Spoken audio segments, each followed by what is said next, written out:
नमस्कार दोस्तों, स्वागत है आपका आपके अपने YouTube channel RBSC online classes में। अपन बात कर रहे थे आपकी क्लास 10th की साइंस के बारे में, जिसमें अपने चला था चैप्टर नंबर 2 यानी अपना दूसरा चैप्टर की बात कर रहे थे, जिसमें अपने इस चैप्टर के 2 भाग कर लिए थे। अगर आपने पीछे वाले भाग नहीं देखे हैं तो जरूर देखिएगा, क्योंकि आप लगातार इस चैप्टर को देखते आएंगे तो चैप्टर आपको बहुत ही आसानी से याद हो जाएगा और बहुत ही आसानी से आपको समझ में भी आ जाएगा। तो आज अपन देखेंगे इसके आगे का जो भाग है, तीसरे भाग में। वो सबसे पहले अपन देखेंगे जो अम्ल और क्षारकों में समानताएं क्या होती है। देखो, चैप्टर का नाम है अम्ल, क्षार और लवण के बारे में अपन पढ़ रहे हैं। देखो, पिछले चैप्टर तक अपने अम्ल और क्षार के रासायनिक गुणधर्मों के बारे में पढ़ा था। आज अपन पढ़ेंगे इसमें क्या आपस में समानता होती है, मतलब क्या कुछ अम्ल और क्षार में समानता भी होती है क्या, तो इनके बारे में अपन बात करेंगे। तो सबसे पहला जो पॉइंट है, अम्ल और क्षारकों के कई गुण समान होते हैं, मतलब कई ऐसे गुण हैं जो दोनों के अंदर समान होते हैं। जो अम्ल में भी वही गुण पाया जाता है और क्षार में भी वही गुण पाया जाता है। देखो, अगर आप इस वीडियो को पूरा ध्यान से देखेंगे और इस चैप्टर की सीरीज को लगातार ध्यान से देखते आ रहे हैं, तो आपको, अगर अच्छी तरह आपने देखा है वीडियो, तो ही आपको ये सारा कुछ चीजें समझ में आ जाएगी और ज्यादा आपको रटने की कुछ जरूरत भी नहीं पड़ेगी। आपको समझ में आ गई कोई चीजें, तो समझ में आने के बाद में वो हमेशा के लिए अपने को याद रहती हैं। तो देखते हैं इसके बारे में। पहला गुण है, अम्ल एवं क्षारक दोनों के विलयन विद्युत के सुचालक होते हैं। यहां पर एक चीज है विलयन। तो देखो, विलयन का मतलब क्या होता है। बात करें विलयन की, अगर अम्ल या क्षार कुछ भी है,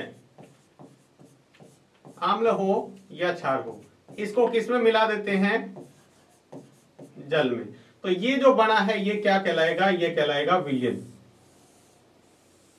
ये क्या कहलाएगा, विलयन। जब अम्ल और क्षार को अपन क्या कर देते हैं, जल में घोल देते हैं, जल में, तो वो क्या बन जाता है, उसका विलयन बन जाता है। अब यहां लिखा है अम्ल और क्षार के दोनों, चाहे वो अम्ल का विलयन हो चाहे क्षार का विलयन हो, दोनों ही क्या होंगे, विद्युत के सुचालक होंगे। सुचालक का मतलब क्या होता है, जिसके अंदर से विद्युत धारा आसानी से बह सकती है। ठीक है। अब देखो, यहां पर एक आपको चित्र के द्वारा समझाया गया है। यहां देखो आप, ये 2 तार जोड़े गए, यहां पर एक बैटरी लगाई गई है, ठीक है, या सिर्फ लाइट के कनेक्शन से जोड़ा गया है। यहां पर एक बल्ब लगाया गया है, ठीक है। वो अपन बल्ब का चिन्ह ऐसा होता है, वो अपन जब विद्युत धारा वाला पार्ट पढ़ेंगे तो उसके अंदर आसान इससे सारे ये जो चिन्ह है इसको समझेंगे। यहां पर एक स्विच लगाया गया है, यहां इसको एक बीकर के अंदर रखा गया और यहां देखो ये जो टुकड़ा है वो किसका, रबर का बना हुआ है, रबर का टुकड़ा है। अब आपको पता है रबर के अंदर से विद्युत धारा बह सकती है क्या, नहीं बह सकती। तो एक हिस्सा यहां पर छोड़ दिया गया, दूसरा हिस्सा यहां पर, और यहां पर इसको कील से जोड़ा गया, ये एक बीकर रखा गया। अब क्या करते हैं, इसके अंदर से एक आपने क्या किया, तनुकृत अम्लीय विलयन डाल दिया, कोई अम्ल का विलयन डाल दिया इसके अंदर, यानी पानी में अम्ल को घोलकर इसके अंदर डाल दिया। डालने के बाद में आपने देखा इस स्विच को ऑन किया। देखो, जब पानी नहीं डाला हुआ था, जब इसके अंदर अम्ल नहीं था, ये रबड़ का बना हुआ था, तब स्विच ऑन करके देखा तो ये बल्ब नहीं जल रहा था। लेकिन जैसे ही आपने इसके अंदर अम्ल का विलयन डाल दिया, अम्ल का विलयन मतलब अम्ल को पानी में घोला हुआ, जैसे इसके अंदर डाला, फिर इस स्विच को ऑन किया, तो इसका मतलब स्विच को ऑन करते ही क्या हो गया, बल्ब जलने लग गया। बल्ब क्या होने लग गया, जलने लग गया। ये बल्ब जलने लग गया, इसका मतलब क्या हुआ कि ये जो विद्युत धारा इसके अंदर बही, अब विद्युत धारा यहां से तो बह नहीं सकती रबड़ के अंदर से, तो विद्युत धारा बही कैसे इसके अंदर, तो ये जो अम्लीय विलयन था, इसने क्या किया, इस जो परिपथ को कंप्लीट कर दिया, इस सर्किट को कंप्लीट कर दिया और इसके अंदर से धारा बहने लगी। ठीक है। तो मतलब क्या हुआ, इसके अंदर से विद्युत धारा बह के और इस दूसरे हिस्से तक पहुंच गई, किसके द्वारा, इस अम्लीय विलयन के द्वारा। समझ में आ गया आपको। इसका बहने का क्या कारण था, क्योंकि इसके अंदर अम्लीय विलयन है और अम्लीय विलयन जैसे ही जल के अंदर जाता है तो इसके अंदर H+ आयन और Cl- आयन क्या हो जाते हैं, अलग हो जाते हैं। तो ये जो H+ आयन है, ये आयन ही क्या करते हैं, इसके धारा का बहने में मदद करते हैं। इसी तरह अगर अपन इसके अंदर, यहां पर तो अम्ल डाला हुआ है, अगर इसके अंदर क्षार का विलयन डाल देते तब भी यही क्रिया होती, और तब क्या होता, जो OH आयन होते हैं, OH- आयन, ये क्या करता है, ये भी इसके अंदर आयन था, वो भी क्या करता है, इसके अंदर धारा प्रवाहित होने का कारण बनता है। यानी तब भी क्षार डालते, तब भी स्विच ऑन करते, तब भी ये बल्ब जल जाता। इसका मतलब क्या है, अम्ल और क्षार दोनों के अंदर से विद्युत धारा बह सकती है। इसका मतलब ये हुआ, अम्ल और क्षार दोनों ही क्या है, विद्युत के सुचालक हैं। दोनों ही क्या है, विद्युत के सुचालक हैं। तो आपको ये अच्छी तरह समझ में आ गया होगा कि अम्ल और क्षार दोनों ही क्या होते हैं, विद्युत के सुचालक होते हैं। इसके बाद में अपन चाहे तो आप इसका स्क्रीनशॉट ले लें, फिर अगला देखते हैं। तो पहले अपने समांतर वाला गुण देख लिया, अब इसके बाद दूसरा पॉइंट देखते हैं। दूसरे में क्या है, अम्ल एवं क्षारक दोनों ही जलीय विलयन आयन उत्पन्न करते हैं। दोनों ही के जलीय विलयन क्या करते हैं, आयन उत्पन्न करते हैं। आयन देखो किस तरह से, पहले अपन बात करते हैं अम्ल की। अब अम्ल के अंदर क्या होता है, जब भी किसी अम्ल को पानी में घोला जाता है, ठीक है, जैसे मान लो अपने ले लिया एक HCl अम्ल, जैसे इसको पानी के अंदर घोलेंगे तो देखो क्या बनेगा, यहां पर पानी के अंदर वो आयनित हो जाता है, अलग अलग भाग बन जाते हैं। तो यहां पर एक जो पदार्थ बनेगा वो बनेगा H3O+ और प्लस में Cl-, ये बनेगा। ये जो पदार्थ है ये कैसे बना, इसको समझते हैं। तो देखो ये होता है हाइड्रोनियम आयन, इसको क्या बोलते हैं, हाइड्रोनियम आयन। ये देखो इसका निर्माण कैसे हुआ हाइड्रोनियम आयन का। तो देखो यहां पर समझते हैं हाइड्रोनियम आयन। तो देखो अपने आप में अभी आपने क्या किया था, एक HCl अम्ल है, जब HCl अम्ल को पानी में घोलते हैं तो क्या हो जाता है, ये आयनित हो जाता है। H+ आयन अलग हो जाता है और Cl- आयन अलग हो जाता है, H+ और Cl-। लेकिन ये H+ आयन क्या है, सीधा प्रकृति में विद्यमान नहीं है, ऐसा नहीं रह पाएगा। सिर्फ एक H आयन स्वतंत्र रूप से नहीं रह सकता। तो ये क्या करता है, ये H+ आयन इस जल के साथ, जो जल है उसके अंदर, उसके साथ मिलकर क्या बना देता है, हाइड्रोनियम आयन। देखो 2 H पहले से, एक और H मिल गया तो ये हो गया, और इसके ऊपर प्लस आवेश आ जाएगा। तो ये क्या बन गया, ये है हाइड्रोनियम आयन। इसका नाम क्या है, हाइड्रोनियम आयन। आयन किसको कहते हैं, जिसके ऊपर प्लस या माइनस आवेश लगा होता है उसको अपन क्या कहते हैं, आयन कहते हैं। तो देखो कोई भी अम्ल है वो जलीय विलयन के साथ अभिक्रिया करके क्या बनाता है, एक तो हाइड्रोनियम आयन बना देता है, और साथ में ही जो उसका अलग से पदार्थ है, जैसे यहां पर क्लोरीन है तो क्लोरीन बन जाएगा। ठीक है, कोई भी दूसरा अम्ल होगा तब भी ऐसा ही होगा। इसके बाद में अपन बात करते हैं क्षार की। कोई भी क्षारक है, क्षारक में क्या होगा, जैसे हमने क्षारक लिया NaOH। NaOH क्या है, क्षार है। इसको क्या करेंगे, जल में डालेंगे।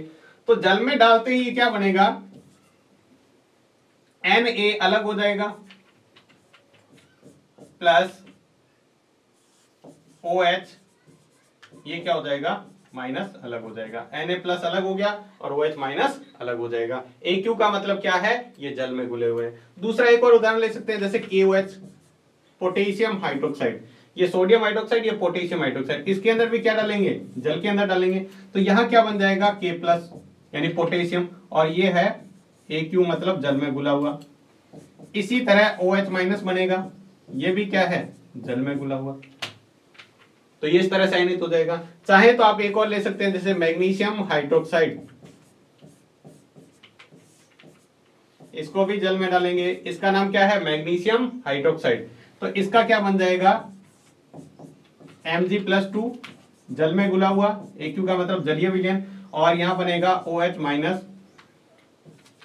Aq, ये क्या है, इसका भी जलीय विलयन। तो कोई भी अम्ल है या कोई भी क्षार है, जैसे ही उसको पानी के अंदर डालेंगे, पानी के अंदर घोलेंगे, तो वो क्या हो जाएगा, आयनित हो जाएगा। आयनित होने का मतलब वो अपने अणुओं में टूट जाएगा। तो इस तरह से ये टूट कर ये इस तरह से बन जाता है। इसके बाद में देखते हैं, अपन बार बार बोलते हैं क्षार, तो वास्तव में क्षार क्या होता है, क्षारक और क्षार में फर्क होता है। देख, तो अपन बार बार ये बोल देते हैं क्षार को क्षारक, क्षारक को भी अपन क्या कर देते हैं, क्षार बोल देते हैं, लेकिन वास्तव में क्षार और क्षारक दोनों अलग अलग होते हैं। देखो क्षारक किसे, क्षार कहते किसे हैं, ऐसा क्षारक जो जल में क्या हो, घुलनशील हो। ऐसा क्षारक जो जल में पूर्णतः घुल जाए। देखो सारे क्षार जल में नहीं घुलते, सारे के सारे क्षार जो हैं जल में नहीं घुलते हैं, लेकिन जो क्षार जल में पूरे घुल जाते हैं उसको अपन क्या कहते हैं, उसको कहते हैं क्षार। जो क्षारक जल में पूरे घुल जाते हैं उसको कहते हैं क्षार कहते हैं। और आपको पता है क्षार कैसे होते हैं, स्पर्श करने पर आपको, जैसे हाथ पर लगाएंगे तो ऐसे लगेगा साबुन जैसे चिकने होते हैं, स्पर्श करने पर साबुन जैसे लगते हैं। स्वाद आपको पता है कड़वा होता है, लेकिन अपने को हर क्षार को छूकर चेक नहीं करना चाहिए, ना तो अम्ल को ना ही क्षार को, क्योंकि ये बहुत ज्यादा अपने लिए नुकसानदायक भी हो सकते हैं। क्योंकि आपने सुना होगा कई एसिड अटैक वगैरह होते हैं, तो वो एसिड क्या होता है, अम्लीय होता है, जो अपने स्किन पर डालते ही स्किन को क्या कर देता है, बहुत ही बुरी तरह से जला देता है। इसलिए अपने को कोई भी अम्ल और क्षार को छूकर चेक नहीं करना चाहिए, ये अपने लिए हानिकारक हो सकता है। ठीक है, तो ये क्या होते हैं आपको बता दिया, ये स्पर्श करने पर साबुन की तरह होते हैं, स्वाद इनका कड़वा होता है, और प्रकृति क्या होती है, संक्षारक होती है। प्रकृति क्या होती है, संक्षारक, मतलब किसी भी दूसरी चीज के साथ रखेंगे तो उसका क्या कर देगा, संक्षारण कर देगा, उसके ऊपर जंग लगा देगा, उसको नुकसान पहुंचाने लग जाएगा। ठीक है, तो ये अपने सीखा। दूसरा पॉइंट था इसका, अम्ल और क्षार की समानता का दूसरा पॉइंट क्या, अम्ल और क्षार दोनों ही क्या करते हैं, जलीय विलयन में आयनित हो जाते हैं। पहला पॉइंट क्या था, दोनों ही क्या होते हैं, विद्युत के सुचालक होते हैं, और दूसरा पॉइंट है दोनों ही जलीय विलयन में आयनित हो जाते हैं, आयन उत्पन्न करते हैं। तो इसका भी आप चाहें तो स्क्रीनशॉट ले सकते हैं। इसके बाद में आगे बात करें तो आगे अब अपन बात करेंगे इसके बाद में दूसरे ही पॉइंट के अंदर जो अम्ल है। देखो अभी ये बात की थी जलीय विलयन में आयन उत्पन्न करते हैं, देखो वही पॉइंट है यहां पर बात करें जो क्षार के जलीय विलयन की बात करें तो अम्ल और क्षार क्या है, यहां पर एक बात करते हैं पर उदासीनीकरण की, वापस से उदासीनीकरण को समझते हैं।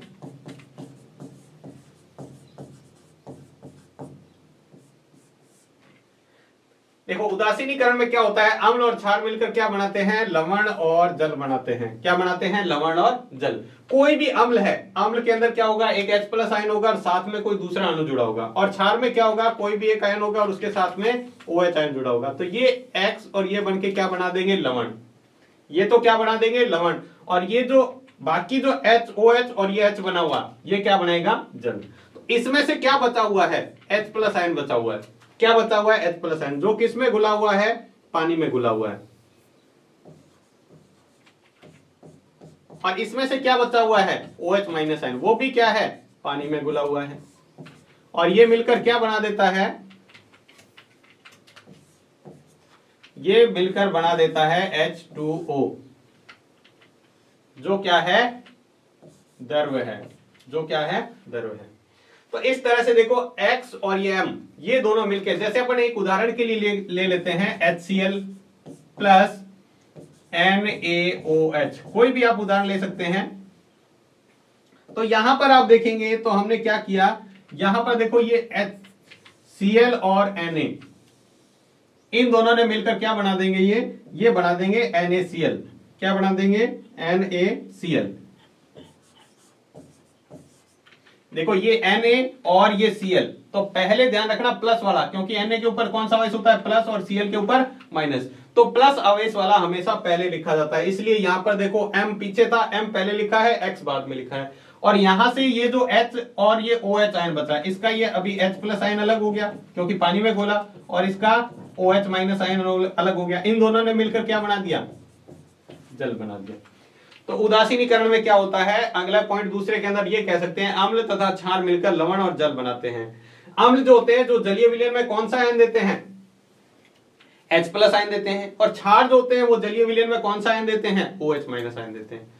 अब यहां पर एक बात अपने को ध्यान रखनी है, अम्ल और क्षारक के जल में घुलने की प्रक्रिया अत्यंत ऊष्माक्षेपी अभिक्रिया है। ऊष्माक्षेपी अभिक्रिया आपने किस में पढ़ा था, पहले चैप्टर के अंदर। ऊष्माक्षेपी अभिक्रिया किसे कहते हैं, जिसमें ऊष्मा का उत्सर्जन होता है, बहुत अधिक मात्रा में ऊष्मा निकलती है, चाहे छोटी मात्रा में निकले या बड़ी मात्रा में, लेकिन यहां जो प्रक्रिया है ये बहुत ऊष्मा निकलती है।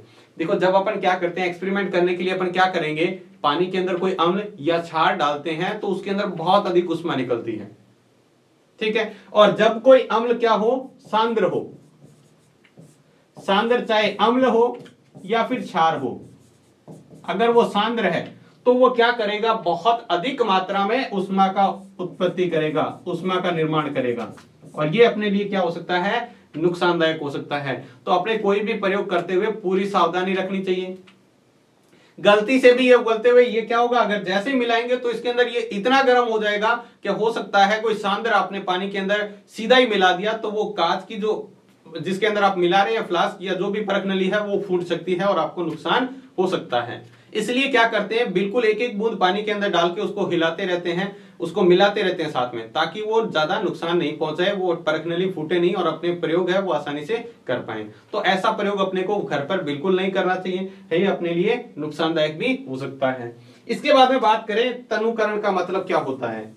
आपने सांद्र का मतलब वो क्या होता है, ज्यादा ताकतवर, एक बार के लिए समझ सकते हैं। जो अम्ल या क्षार बहुत ज्यादा ताकतवर हो उसको अपन क्या कहेंगे, सांद्र कहेंगे। जिसमें पानी की मात्रा क्या होती है, बहुत कम होती है। सांद्र का मतलब होता है अम्ल या क्षार के अंदर जल की मात्रा कम होना, ठीक है। लेकिन तनु का मतलब क्या होता है, तनुकरण का तनु का मतलब ये होता है अम्ल और क्षार में क्या होता है, पानी की मात्रा अधिक होती है, तो वो ज्यादा नुकसानदायक नहीं होते हैं। लेकिन ऐसा नहीं है कि उसको छूगे तो नुकसान पहुंचा सकता है।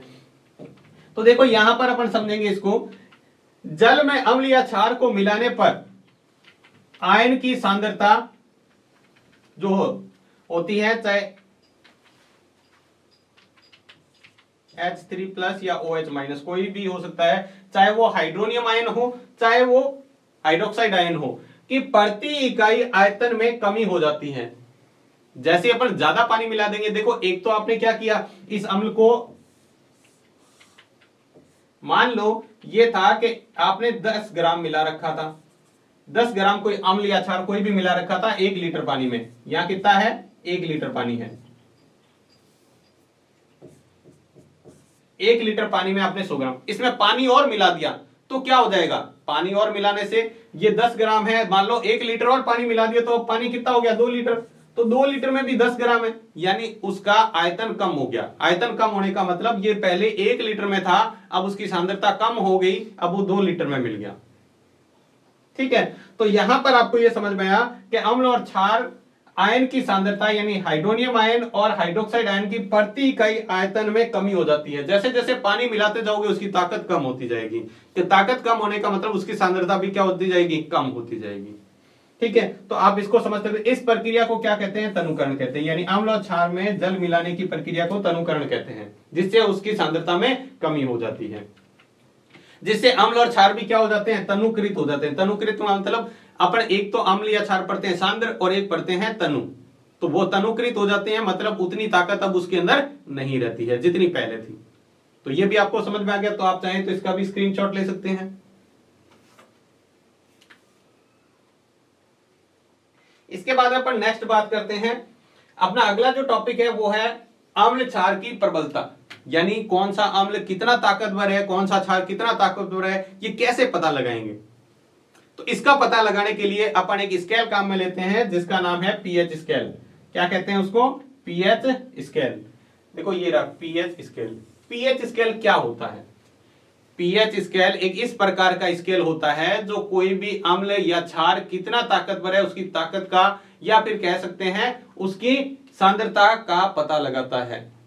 यानी बात करें किसी विलयन में उपस्थित हाइड्रोजन आयन की सांद्रता का पता लगाता है।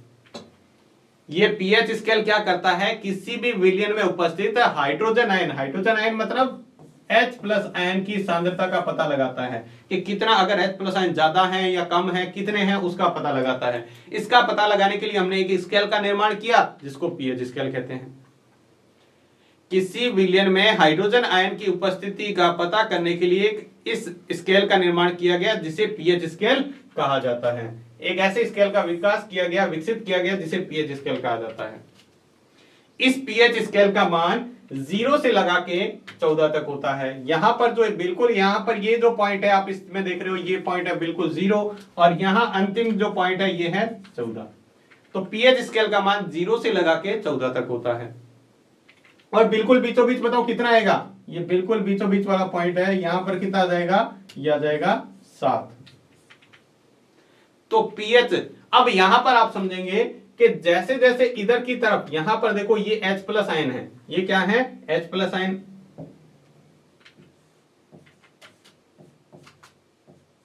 ये H+ आयन है, और ये यहां पर OH- आयन है। तो देखो इधर से इधर जा रहे तो H+ आयन की ये जो आपको ग्रे कलर का दिखाई दे रहा है, ये आपको पता है कि यहां पर जैसे जैसे बढ़ती जा रही है संख्या, इसका मतलब H+ आयन की संख्या क्या हो रही है, बढ़ रही है। और जितने H+ आयन ज्यादा होते हैं किसी भी विलयन में, इसका मतलब उसका क्या होता है, अम्ल की मात्रा भी, उसकी अम्ल की प्रबलता भी ज्यादा होती है, मतलब उसकी अम्लता की ताकत क्या हो जाती है, ज्यादा हो जाती है। तो देखो जैसे जैसे अब 7 से 0 की तरफ जाएंगे तो अम्लीय प्रकृति बढ़ती जाएगी, यानी 7 से 6 पर आए तो थोड़ा अम्ल बढ़ गया, 6 से 5 पर आए थोड़ा और अम्ल का मान बढ़ गया, अम्ल की ताकत बढ़ गई, 5 पे, 4 पे, 3 पे, 2 पे, ऐसे 0 पे आ जाएंगे। 0 पर सबसे ज्यादा अम्लीय होता है कोई भी, 0 का मतलब क्या होता है, वो सबसे बहुत ज्यादा अम्लीय है। और 7 से लेके 14 तक जैसे जैसे बढ़ते जाएंगे वैसे वैसे क्षार का मान भी बढ़ता जाएगा। तो बताओ 7 पे क्या होता है, 7 पे होता है उदासीन। क्या होता है, उदासीन, ना तो अम्लीय और ना ही क्षारीय, क्योंकि उसमें H+ आयन और OH आयन की मात्रा बिल्कुल बराबर होती है। तो आपसे पूछ ले उदासीन पीएच का मान कितना होता है, तो 7। अब यहां पर देखो जैसे जैसे आप इस 7 से इधर की तरफ जाओगे तो H+ आयन बढ़ेंगे, और इससे इधर की तरफ जाओगे तो H+ आयन कम हो जाएंगे, मतलब H+ आयन की सांद्रता कम हो जाएगी। तो यहां पर देखो 3% लिखे हुए। पहला ये लिखा हुआ है कि अगर कोई पीएच है और उसके पीएच का मान 7 से कम है, मतलब 0 से 7 तक है, तो 0 से 7 तक कोई भी विलयन है उसका प्रकृति कैसी होगी, अम्लीय।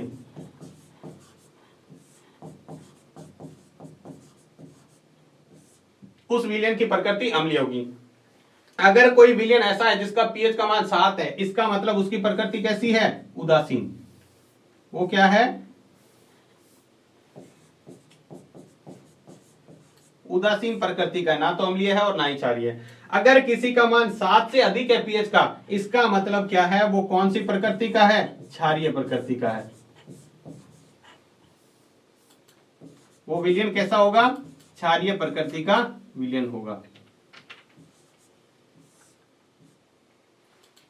ठीक है, तो ये ध्यान रखना है कि अगर किसी का पीएच का मान 7 से कम है, 0 से 7 यानी 0 से लगा के 7 से कम तक है, तब तक वो होगा अम्लीय।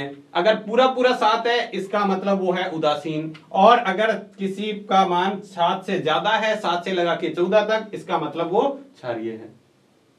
तो आप जल्दी से एक क्वेश्चन का आंसर बताएं। अगर मान लो कोई पीएच 4 है, किसी का पीएच 4 है, देखो मैं यहां पर कुछ पीएच लिख रहा हूं, आपको इसका बताना है कि ये अम्लीय होगा या क्षारीय होगा।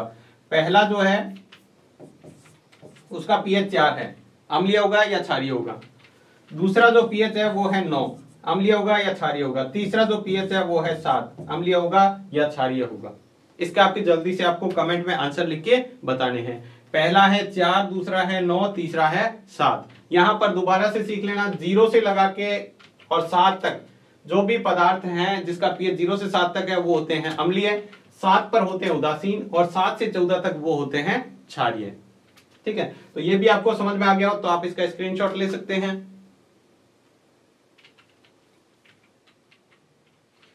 इसके बाद में आपको कुछ महत्वपूर्ण पदार्थ दिए गए हैं जिनके आपके एग्जाम में पूछे जाते हैं पीएच के मान। इनके पीएच आपके एग्जाम में पूछे जाते हैं।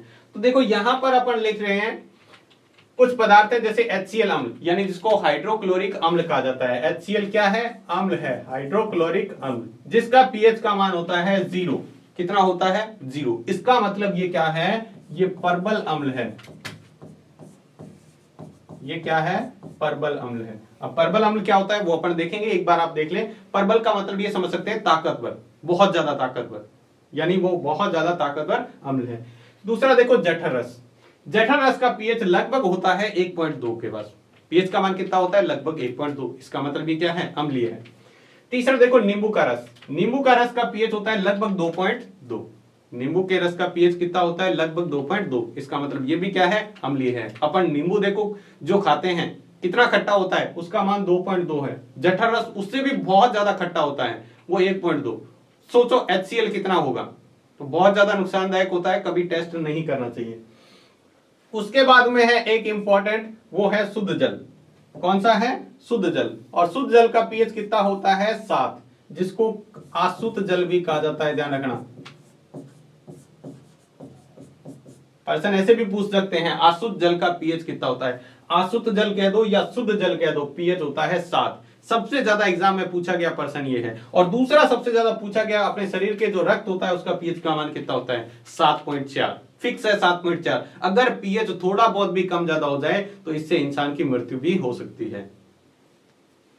7.4 किसका होता है? रक्त का पीएच 7.4 होता है। काफी इंपॉर्टेंट है ये। और जो उदासीन जल यानी शुद्ध जल होता है उसका पीएच होता है 7। इसके बाद में milk of magnesia. Milk of magnesia यानी मैग्नीशियम हाइड्रोक्साइड को ही मिल्क ऑफ मैग्नीशिया कहा जाता है, जिसका पीएच का मान होता है 10, लगभग 10 के करीब। और NaOH यानी हाइड्रोक्लोरिक, ये क्या है? सॉरी, NaOH यानी hydroxide, sodium hydroxide. Sodium hydroxide क्या होता है? एक क्षार होता है। और ये क्या है? परबल क्षार है। जैसे परबल अम्ल पड़ा था वैसे ये परबल क्षार है। और परबल क्षार किसे कहते हैं? जो बहुत ताकतवर क्षार होता है उसको परबल क्षार कहा जाता है। अब यहां पर दो चीजें अपने सीखी, परबल और एक दुर्बल भी होता है। दुर्बल का मतलब होता है कमजोर। तो इन दोनों को अपन सीख लेते हैं। परबल अम्ल कह दो या क्षार कह दो, एक ही बात रहेगी। देखो परबल अम्ल कौन से होते हैं? परबल अम्ल जिसमें H+ आयन की सांद्रता बहुत अधिक हो। H+ आयन की सांद्रता अत्यधिक हो यानी बहुत अधिक हो, वो क्या होते हैं? परबल अम्ल होते हैं। और जिसमें H+ आयन की सांद्रता क्या हो जाती है? कम हो, वो क्या हो जाते हैं? वो दुर्बल अम्ल होते हैं। जितने H+ आयन किसी भी विलयन में ज्यादा होंगे उसका मतलब उसका जो परबल है वो प्रबलता बहुत अधिक होगी। और जिसमें H+ आयन जितने कम होंगे उसकी प्रबलता कम हो जाएगी, मतलब वो दुर्बल हो जाएंगे। दुर्बल का मतलब होता है कमजोर और प्रबल का मतलब होता है ताकतवर। अगर क्षार की बात करें तो H की जगह OH लगा देंगे। H की जगह क्या लगा देंगे? OH। यानी परबल क्षार किसे कहेंगे? परबल क्षार उसे कहते हैं जिसमें OH- आयन की सांद्रता बहुत अधिक होती है। और दुर्बल क्षार किसे कहेंगे? जिसमें OH की सांद्रता बहुत कम होती है। अब यहां पर एक और परिभाषा इनकी, जो जलीय विलयन में पूर्णतः आयनित हो जाते हैं। जलीय विलयन में पूर्णतः आयनित।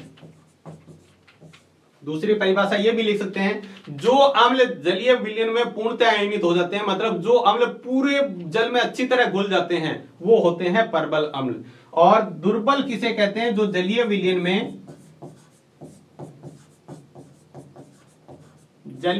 में पूर्णतः आयनित नहीं होते, यानी पूरी मात्रा में बिल्कुल अच्छी तरह से नहीं घुलते हैं, थोड़ी बहुत मात्रा उनकी रह जाती है। हाँ, घुल तो जाते हैं लेकिन बहुत अच्छी तरह से नहीं घुलते। तो वो कौन से होते हैं? वो होते हैं दुर्बल अम्ल यानी कमजोर अम्ल।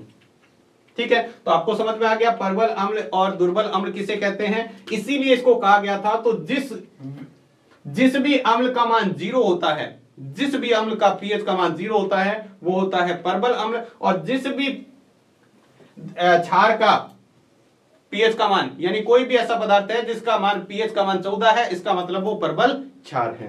तो ये चीजें आपको समझ में आ गई। ये बहुत बार इनमें से क्वेश्चन पूछा जाता है, आप चाहें तो इसका भी स्क्रीनशॉट ले लें।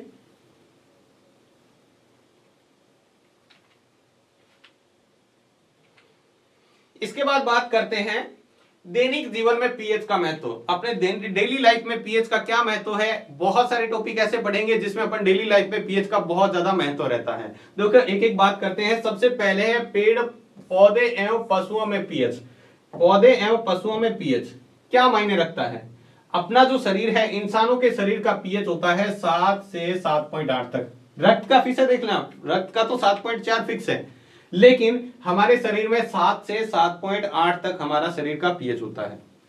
अगर इससे कम या ज्यादा हो जाए तो फिर अपने शरीर में क्या होने लग जाती हैं? कई तरह की बीमारियां या दिक्कतें होने लग जाती हैं। इसी तरह कोई भी प्राणी है उसका भी पीएच का प्रास का मतलब क्या होता है? प्रास का मतलब होता है रेंज। रेंज क्या होती है? उनकी फिक्स होती है। जैसे अपनी 7 से 7.48 तक है, वैसे ही सभी प्राणियों की अलग अलग रेंज होती है। अगर उससे ज्यादा या उससे कम हो जाए तो उसका जीवित रहना भी बहुत मुश्किल हो जाता है। अगर बहुत ज्यादा अंतर आ जाए तो जीवित ही नहीं रह पाएगा, चाहे इंसान हो चाहे कोई भी प्राणी हो, किसी भी तरह का जीव हो।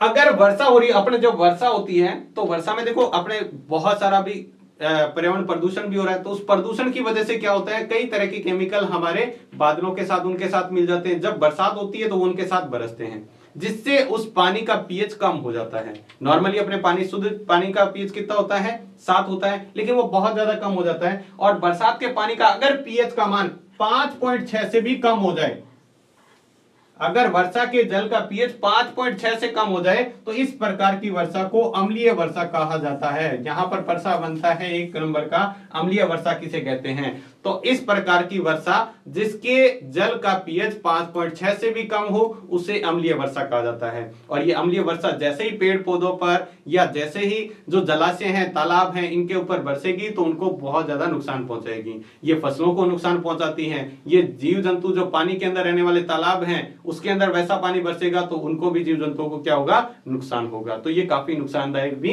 होती है।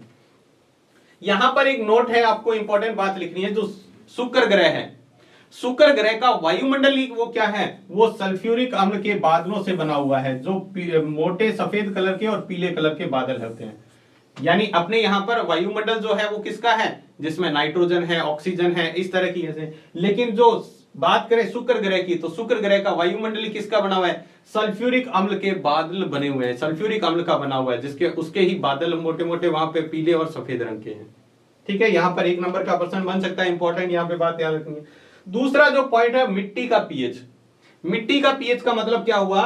पौधों की अच्छी उपज के लिए एक विशिष्ट पीएच परास की आवश्यकता होती है।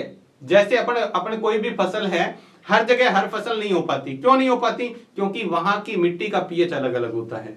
तो उन पीएच के हिसाब से अगर वहां पर फसल बोई जाए तो वो फसल की पैदावार बहुत अच्छी होगी। तो कई बार अपन फसल के अंदर, अपने खेत के अंदर जो कृषि विशेषज्ञ होते हैं, जिसको फसल के डॉक्टर कहा जाता है, कृषि विशेषज्ञ, अगर उनके पास में अपन जाके मिट्टी की जांच करवाएं तो वो कहेंगे आप ये फसल बोइए, तो वो वैसी फसल आपको सुझाव देते हैं जो उस पीएच के अनुसार सटीक होती है, जिसके अंदर उस पीएच के अनुसार वो बहुत अच्छी पैदावार देते हैं। फिर आप उसके अनुसार फसल बोते हो तो आपकी फसल वहां पर बहुत अच्छी उपज देती है और आपको लगता है कि यहाँ पर इस डॉक्टर ने बहुत ही अच्छा आपको सुझाव दिया है। वास्तव में वो डॉक्टर होते हैं, वो काफी रिसर्च करके ऐसी आपको जानकारी देते हैं। सिर्फ ऐसा ही नहीं है, कई बार अपन देखते हैं खेत में डॉक्टर आपको कहता है इसके अंदर चूना डालिए। चूना डालने का मतलब है वहां मिट्टी की अम्लता ज्यादा है और चूना होता है क्षार। चूने का सूत्र क्या होता है? Calcium hydroxide.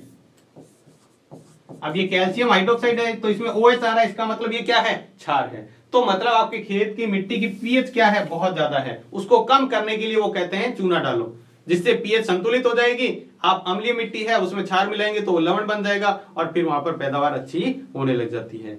तो ये भी है कि मिट्टी का भी पीएच बहुत मायने रखता है। अब इसके बाद में तीसरा पॉइंट आता है, ये तो बहुत ही इंपॉर्टेंट है और कई नहीं बहुत बार आपके एग्जाम में पूछा गया है। क्या है? उदर का पीएच, यानी पेट का पीएच। अपन देखो जो भोजन करते हैं,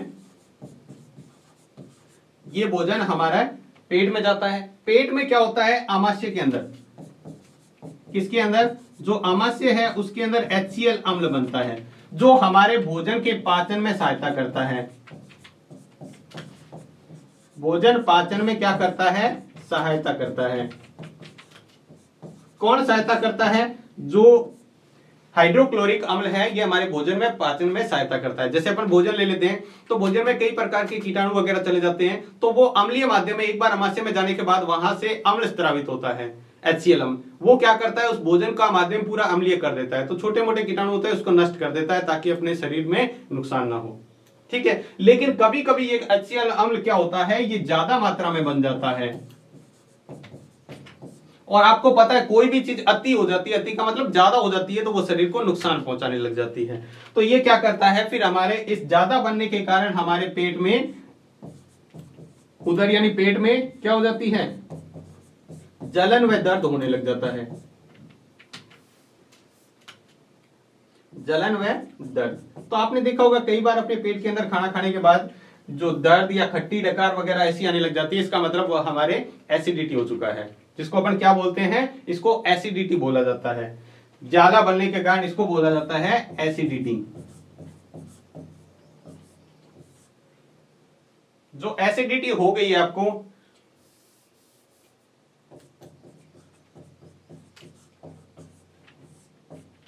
उसको अपन क्या बोलते हैं? एसिडिटी। अब ये एसिडिटी हुई किसके कारण है? अम्ल के कारण।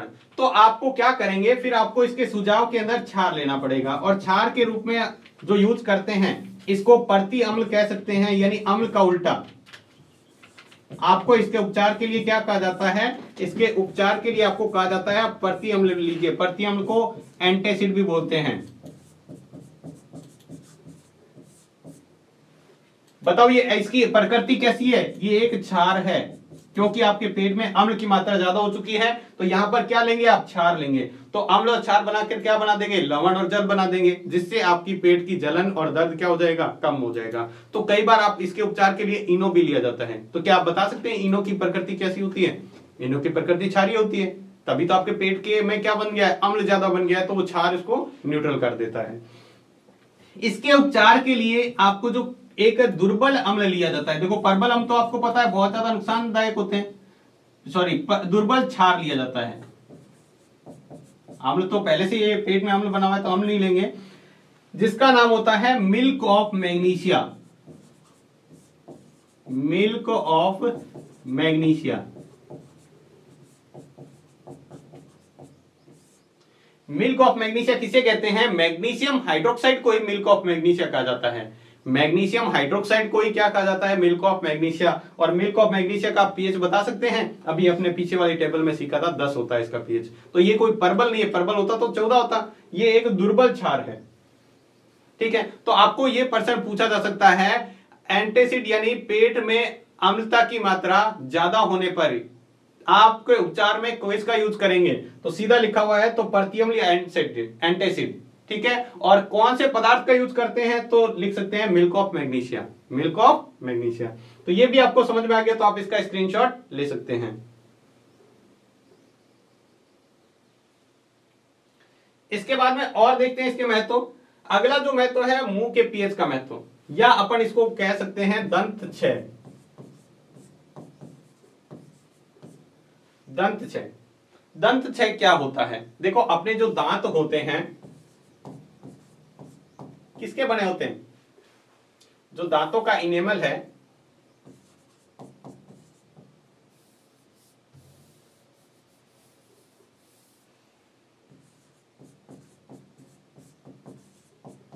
दांतों का इनेमल जो है वो किसका बना होता है? दांतों का इनेमल मतलब जो दांत के ऊपर अपने सफेद कलर का जो कवच दिखाई देता है वो किसका बना होता है? वो बना होता है कैल्शियम फॉस्फेट का।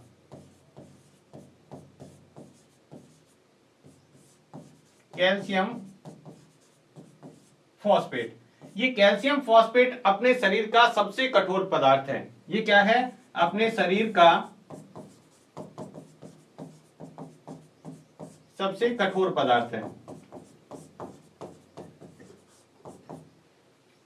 इसके बने होते हैं अपने दांत। जो दांतों का इनेमल है या दांतों का जो कवच है वो किसका बना होता है? वो बना होता है कैल्शियम फॉस्फेट का, जो अपने शरीर का सबसे कठोर पदार्थ है। अपन जब भोजन करते हैं, तो भोजन के दौरान क्या होता है? भोजन की कुछ मात्रा और अपनी जो लार होती है, ये भोजन की कुछ मात्रा और लार मिलकर अपने मुंह के पीएच को क्या कर देते हैं? मुंह के पीएच के मान को कम कर देते हैं।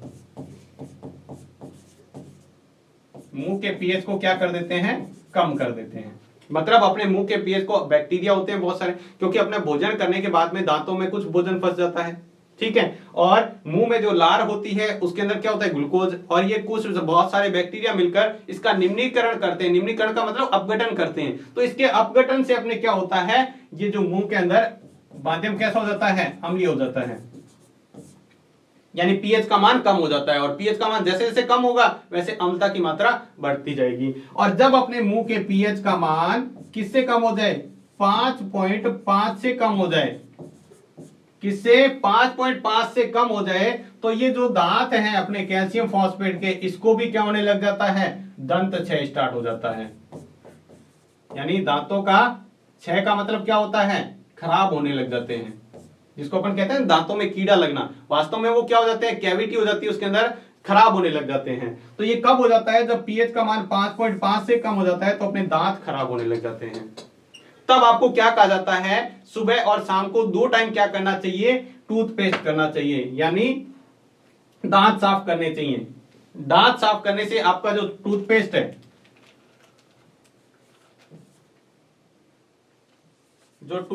है, बताओ वो कौन सी प्रकृति का होगा? अपने मुंह के अंदर क्या बन गया है 5.5 में, वो क्या होगा अम्लीय होगा। जो टूथपेस्ट की प्रकृति होती है वो होती है क्षारीय। क्या होती है? क्षारीय, जिसकी वजह से वो दांतों के अंदर जो अम्ल बना है वो क्या करेगा, उसको खत्म कर देगा ये क्षार, क्योंकि लवण बना देगा। और लवण जो होता है उसमें ना तो अम्ल के गुण होते हैं और ना ही क्षार के गुण होते हैं, ध्यान रखना। ठीक है, तो ये इस तरह से क्या होता है, अपने मुंह के पीएच को भी क्या किया जा सकता है, सही किया जा सकता है, दांतों को खराब होने से बचाया जा सकता है। इसलिए अपने को सुबह को मॉर्निंग में दांत साफ करें या नहीं करें, शाम को जरूर करने चाहिए, क्योंकि शाम को अपन भोजन करने के बाद में जो दांतों में भोजन फंस जाता है वो पूरी रात भर अपने मुंह में रहता है, जिसकी वजह से दांतों को नुकसान होने के ज्यादा चांसेस होते हैं। इसलिए आपको शाम को जरूर दांत साफ करने चाहिए। इसके बाद अगला जो बात करें, पशुओं एवं पौधों द्वारा उत्पन्न रसायनों से आत्मरक्षा। आत्मरक्षा भी करने के लिए रसायन काम में आते हैं। जैसे बात करें, मधुमक्खी का डंक एक अम्ल छोड़ता है। जैसे ही आप देखें मधुमक्खी को मान लो गलती से भी उसको छेड़ दिया है या उसके छत्ते में आपने जैसे छेड़ने की कोशिश की तो वो क्या करेगा, डंक मारेगा, और उस डंक के अंदर क्या पाया जाता है, अम्ल पाया जाता है। तो डंक जैसे ही जहां पर स्किन पर आपके डंक लगेगा तो वो उसमें अम्ल की मात्रा बहुत अधिक होगी और अपना शरीर उतना सहन नहीं कर पाता, जिसकी वजह से अपने शरीर के अंदर दर्द होता है, वहां पर सूजन हो जाती है, बहुत ज्यादा जलन होता है। इसी तरह एक नेटल का पौधा होता है, एक पौधा होता है नेटल का, जिसकी पत्तियों पर, जैसे ये इसकी पत्ती है तो इसकी पत्तियों पर क्या है, छोटे छोटे रेशेदार ऐसे डंक होते हैं।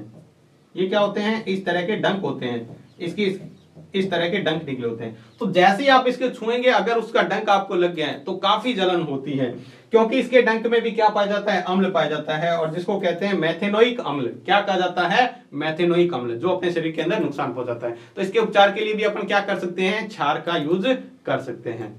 किसका यूज कर सकते हैं, क्षार का यूज कर सकते हैं। तो ये था इसका दैनिक जीवन में पीएच का महत्व। आप देखते हैं चींटी भी डंक मारती है तो उसके डंक में भी क्या है, अम्ल पाया जाता है। तो इस तरह के कुछ जीव होते हैं जिसके अंदर डंक में क्या पाया जाता है, अम्ल पाया जाता है। वो अपनी आत्मरक्षा, खुद की रक्षा करने के लिए। मधुमक्खी डंक क्यों मारती है, ताकि आप उसको लगता है कि ये मेरे को नुकसान पहुंचाएगा, तो वो अपनी रक्षा करने के लिए। इसी तरह पेड़ पौधे भी अपनी रक्षा करने के लिए इस तरह के डंक मारते हैं, जिससे अम्ल छोड़ते हैं और उससे अपने को नुकसान होता है। इसके बाद में बात करें कुछ प्राकृतिक अम्ल, प्राकृतिक पदार्थों में पाए जाने अम्ल। काफी बार प्रश्न इसमें से पूछा गया है, काफी बार मतलब बहुत बार, एक नंबर में आपके प्रश्न पूछे जाते हैं। शॉर्ट वाले में आपसे पूछ लिया जाता है सिरके में कौन सा अम्ल पाया जाता है, या फिर पूछ लिया जाता है एसिटिक अम्ल किस पदार्थ में पाया जाता है।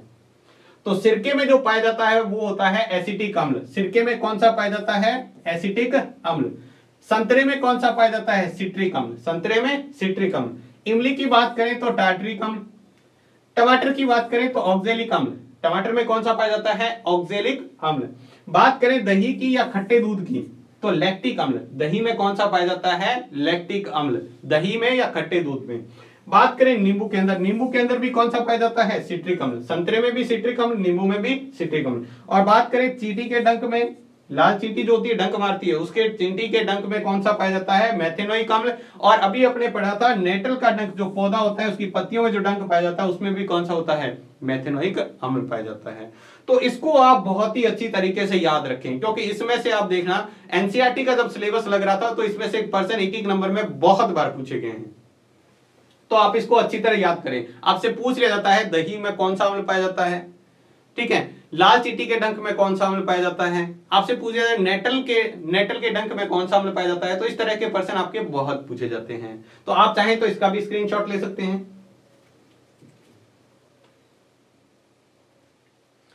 तो ये थे कुछ लवण और अम्ल और क्षार के समानताएं क्या क्या होती है। उसके बाद में आपने पढ़ा पीएच के बारे में, पीएच स्केल क्या होता है, दैनिक जीवन में पीएच का क्या महत्व है। उम्मीद है ये चीजें आपको अच्छे से समझ में आ गई होगी। तो आज की वीडियो में बस इतना ही। वीडियो आपको कैसा लगा हमें कमेंट बॉक्स में लिखकर जरूर बताएं। आज की वीडियो में बस इतना ही, धन्यवाद।